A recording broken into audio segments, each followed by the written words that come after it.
Our next question, Tamara, if you'll answer first.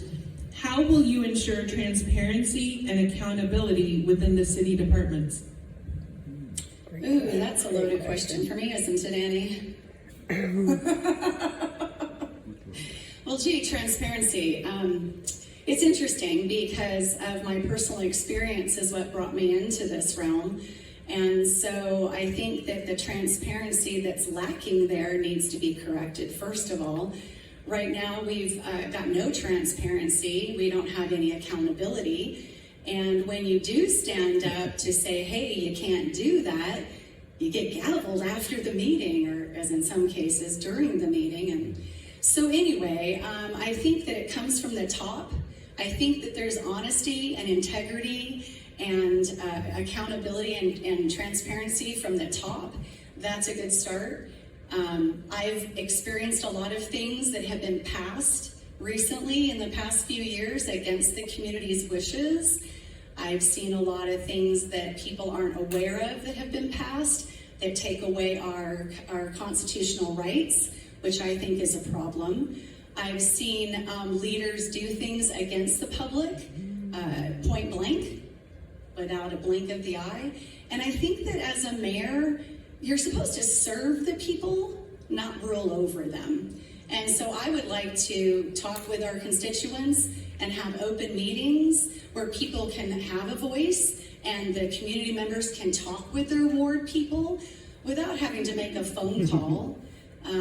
I recall emails that I sent, and my ward people knew about the emails, but I never got a phone call. I didn't know I could contact them.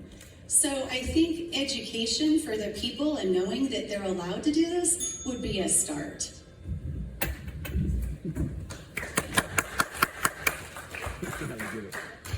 Would you like me to repeat the question? No, it's the same question. How will you ensure transparency and accountability within the city departments? You need to know that I'm a very practical problem solver, and I think the first most important thing is to become a good listener. And I believe that you build consensus through all of that and good communication.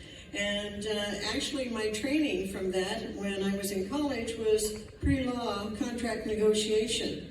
And that's where I learned about clear communication and honest negotiating, as well as practical compromise. And I think that might be what is slightly missing in the current city council, maybe. I don't want to be critical because I've been attending for 4.5 years and I've been watching them.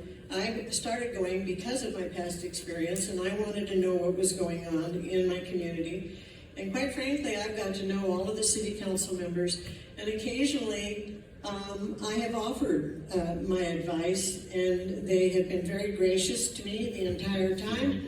And I have seen, I've seen the mayor and I've seen the city council members actually be quite open. And I mean, I don't want to contradict what Tamara said, but I don't have a negative view necessarily at all.